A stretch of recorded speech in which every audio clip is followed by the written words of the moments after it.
दोस्तों आज मैं जिस कोरियन ड्रामा की स्टोरी एक्सप्लेन करने वाला हूँ वो बहुत यूनिक है। इस कहानी में 5 लोग होने वाले हैं। वैसे तो ये 5 लोगों का एक परिवार है, लेकिन ये परिवार नहीं। इस परिवार में सबकी एक स्पेशलिटी है। कोई काटता है, कोई मारता है, कोई हैकिंग करता है, तो कोई जादू भी करता है। ये ड्रामा मेरे इस साल की फेवरेट ड्रामा में से एक है। तो कहानी की शुरुआत में हमें एक सीक्रेट फैसिलिटी को दिखाया जाता है, जहां एक औरत बहुत सारे अनाथ बच्चों से कह रही थी कि दुनिया के साथ साथ तुम्हारे माँ बाप ने भी तुम्हें छोड़ दिया, अब तुम्हें अपनाने वाला कोई नहीं, इसीलिए अब से मैं तुम्हारी माँ हूँ और ये जगह तुम्हारा घर, और यहाँ से भागने के बारे में सोचना भी मत। अगर तुम्हें से कोई यहाँ से भाग भी गया तो बाहर जो है वो बहुत दर्द देगा। उन सभी बच्चों के ऊपर एक खास तरह का टैटू भी बना हुआ था। अब अगले सीन में हमें एक वैन को दिखाया जाता है, जिसमें एक परिवार सीरियल किलर की न्यूज सुनते हुए अपने नए घर की तरफ जा रहा था। आय हाय, कितना शरीफ और सीधा परिवार है, बिल्कुल जलेबी की तरह।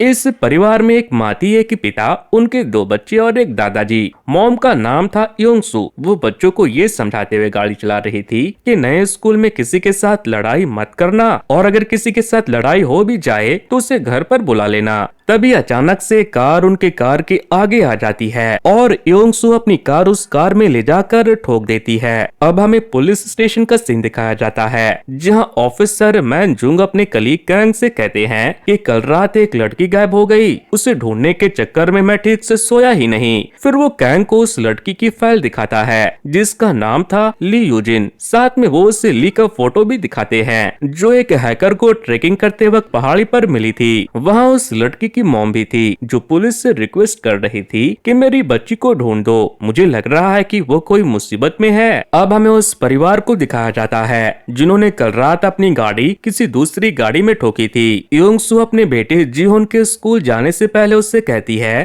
कि तुम मेरे अच्छे बेटे हो ना, अगर स्कूल में कुछ भी गड़बड़ हो तो मुझे आकर बताना, बदले में मैं तुम्हें लैपटॉप दिलाऊंगी। जिस पर उसकी बेटी जीहू कहती है कि अच्छी माँ बनने का नाटक बंद करो, तुम मेरी सगी माँ नहीं।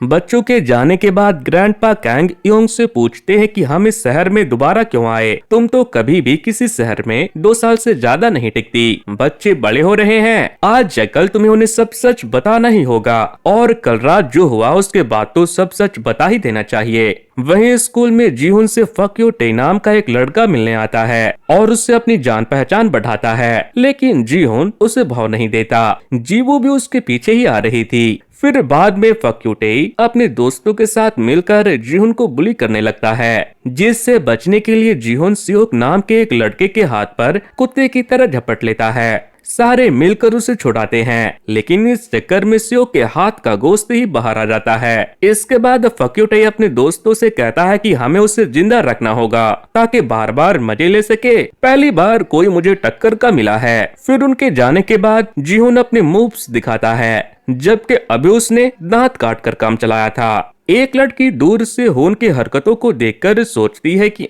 ये पागल है क्या। अब हमें योंगसू की क्लिनिक का सीन दिखाया जाता है, जहां वो जानवरों का इलाज करती थी। एक आदमी अपने कुत्ते के साथ क्लिनिक में आते हैं। ये आदमी एक पादरी थे और योंगसू के क्लिनिक के लैंडलॉर्ड भी। उनके कुत्ते ने कुछ दिनों से खाना पीना कम कर दिया था और काटने भी लगा था। योंग उस कुत्ते को चेक करती है और उसका नाम पूछती है, तो फादर उसे उसका नाम सिम्बुक बताते हैं। तभी फादर यून को चर्च से कॉल आता है कि चर्च की एक बच्ची गायब हो गई है, जिसके बाद फादर यून कुत्ते को वहीं छोड़कर चर्च चले जाते हैं। ग्रैंडपा गैंग कहते हैं कि अब हम इस कुत्ते को कहाँ रखेंगे, क्योंकि हमारे पास कुत्तों वाला पिंजरा तो पहले से भरा हुआ है। वहीं स्कूल में जीवू जब सो रही थी तभी फक यू टे उसकी फोटो क्लिक कर लेता है। कैमरे की आवाज से जीवू तुरंत उठती है और उससे कहती है कि मेरी फोटो डिलीट कर दो, लेकिन वो नहीं करता। तभी जीहुन वहां आ जाता है और उसे वहां देखकर वो अपने सीट पर चली जाती है, क्योंकि वो नहीं चाहती थी कि जीहुन मॉम से जाकर कुछ कहे। लेकिन तभी सियोक, जिसके हाथ को जीहुन ने कुत्ते की तरह काटा था, वो उसे मारने के लिए आता है। लेकिन तभी स्कूल प्रेसिडेंट जिगुन वहां आ जाता है और उन्हें अपने क्लास में जाने को कहता है। इधर ग्रैंडपा रोड पर सभी कैमरों का पोजीशन डायरी में मेंशन कर रहे थे। अब हम ऑफिसर कैंग को देखते हैं। उन्हें पहाड़ों पर गायब हुई लड़की ली का फोन मिला था, इसीलिए वो वहाँ और कोई दूसरा सुराग ढूंढने के लिए गए थे। तभी उन्हें एक जगह कटा हुआ केबल टाई मिलता है, जिससे उन्हें लगता है कि जरूर किसी ने ली को केबल टाई से बांधा होगा। फिर वो अपने कलीग जुंग को कॉल करते हैं और बताते हैं कि मुझे ये काम डूम विलपोर का लगता है, और आगे ढूंढने पर उन्हें वहाँ खून के निशान भी मिलते हैं और फिर एक ब्रेसलेट भी जिस पर चर्च का क्रॉस बना हुआ था।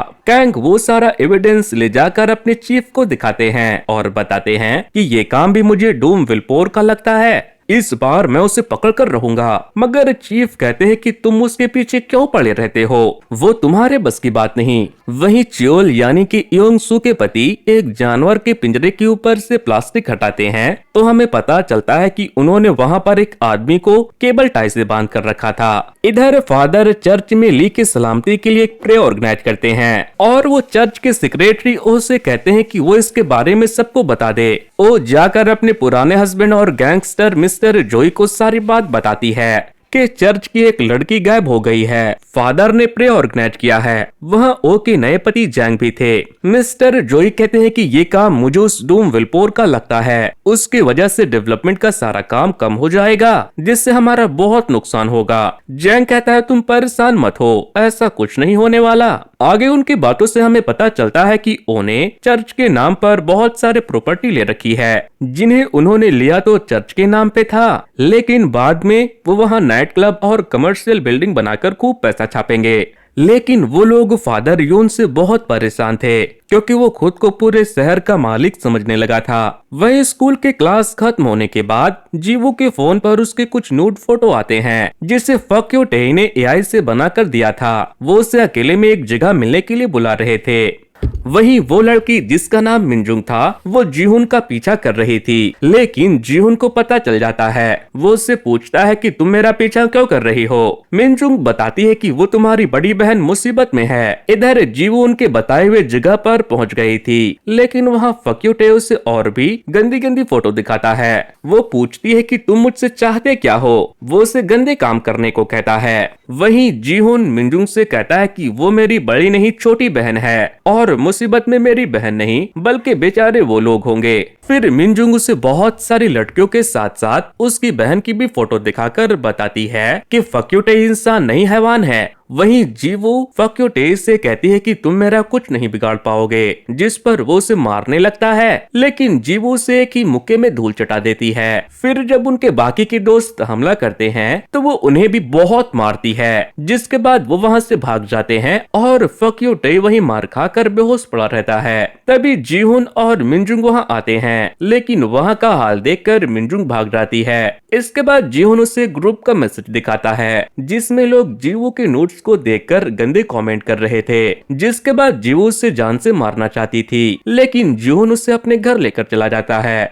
वहीं योंग को चर्च के कुत्ते पर बहुत ही हेवी इंजरी मिलती है। उसके बहुत सारे बोन्स टूट गए थे, जैसे उसे बहुत ही बुरी तरह से मारा गया हो। तभी जीवू और जीहुन फक्यूटे को वहां लेकर आते हैं। चियोल जीवू से कहता है कि तुमने आते ही बदमाशी शुरू कर दी ना, जिस पर जीहुन उसे वो एआई फोटो दिखाता है और कहता है कि सारी गलती इसकी है। वो बताता है कि इसने बहुतों को परेशान किया है। ये लड़कियों की फोटो लेकर उनकी फोटो एडिट करके उन्हें ब्लैकमेल करता है और फिर उनसे सेक्स चैट करवाता है। साथ में वो उन्हें ब्लैकमेल करके दूसरों के पास भी भेजता है। ये सब सुनकर चियोल पुलिस बुलाने का फैसला करते हैं, लेकिन तभी एक कुत्ते की वजह से पिंजरे पर का प्लास्टिक हटता है तो हम देखते हैं कि उन्होंने वहां कुत्ते के पिंजरे में एक आदमी को बंद करके रखा था। सीन पिछली रात शिफ्ट होती है जब योंगसू ने एक गाड़ी को ठोक दिया था, जिसके बाद गाड़ी के मालिक ने जीवू को बेवड़ी घटिया ड्राइवर कहा था। लेकिन जीवू गुस्से में उसे अपना ड्राइविंग लाइसेंस दिखाती है और बताती है कि मैं घटिया ड्राइवर नहीं हूँ, मेरे पास ट्रक और बस का लाइसेंस है। मगर उसके ड्राइविंग लाइसेंस दिखाने के अंदाज से वो आदमी डर जाता है और अपने पीछे से कुछ निकालने लगता है, जिससे चियोल को लगता है कि शायद वो हथियार निकालेगा, इसीलिए वो उसे मारकर बेहोश कर देता है, जबकि वो बेचारा लॉलीपॉप निकाल रहा था।